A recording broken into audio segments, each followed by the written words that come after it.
Welcome to our explainer. Today we are diving deep into the core ideas of Rhonda Byrne's The Secret. You've probably heard of it. It's the book that absolutely exploded across the globe, selling over 30 million copies and getting translated into 50 different languages. You know, for centuries, some of the greatest minds in history, I'm talking thinkers, artists, absolute legends, they've all hinted at this one profound, life-altering secret. It's this idea that there's a single principle governing pretty much everything. And you can see it everywhere if you look closely. From William Shakespeare and his poems to Beethoven and his incredible music, and even Leonardo da Vinci and his art, this one powerful idea has been woven right into the fabric of human achievement. So, what is this powerful secret that they all seem to know? The one that promises everything you could ever want: happiness, health, wealth? Well, let's dive in and unlock it together. So, here's how we're going to break it all down. First up, we'll reveal the secret itself. Then, we'll get into how it actually works. After that, we'll walk through the simple, step-by-step process to use it. And to wrap it all up, we'll look at how you can start harnessing your own incredible creative power. All right, let's get right to it. The secret in its simplest form is something you may have heard of. It's called the law of attraction. So, according to the source material, this law basically means that whatever you are thinking about, you are physically attracting into your life. The core idea here is that your thoughts aren't just these passive things floating around in your head. Oh no, they are active forces that are literally shaping your reality every single second. Okay, so how in the world does this actually work? Well, the book explains it with a really powerful analogy, thinking of your mind as a giant magnet.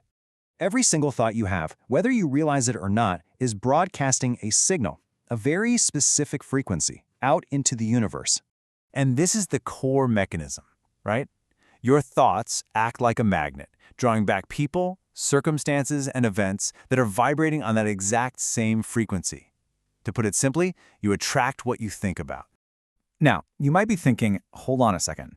Researchers estimate that we have somewhere around 60,000 thoughts a day. Trying to monitor and control every single one of those would be, well, completely exhausting. But thankfully, the source suggests a much simpler way. Your feelings. They're your built-in guidance system. It's like an immediate feedback mechanism. If you feel good, that's a sign you're thinking positive thoughts. If you feel bad, well, you're on the wrong track. It's really that straightforward. And here's the key insight. You can't feel good and bad at the exact same time. It's one or the other. So when you're feeling good, you're broadcasting that positive frequency, and you start attracting more of what you desire. But when you feel bad, you're on a negative frequency, attracting more of what you don't want. The source material describes the universe as being kind of like a genie from a lamp, just ready and waiting to grant your every wish. And to command this genie, all you have to do is follow a simple 3-step creative process. So what are the steps? First, you have to ask the universe for what you want with total clarity. Second, you have to believe that you've already received it. And third, you have to get into the feeling, the joy of receiving it right now. Let's break that down a little. Ask means getting crystal clear on exactly what you want. It's like placing a very specific order from a catalog. Believe requires this unwavering faith that it's already on its way to you. You have to act, speak, and think as if it's already yours. And receive is all about feeling the joy and gratitude right now, aligning your emotional frequency with your desire to pull it into your reality. So this all leads to a really common question, right? If it's really this simple, then why doesn't everyone have the life of their dreams? Well, the book claims the problem is that most of us are focusing on what we don't want. And here's the kicker. The law of attraction doesn't hear words like no, not, or don't. It only responds to the subject of your thought. So when you think, I don't want debt, it just hears debt and brings you more of that. When you think, I don't want to be alone, it hears alone. So ultimately, you get what you think about most, whether you actually want it or not.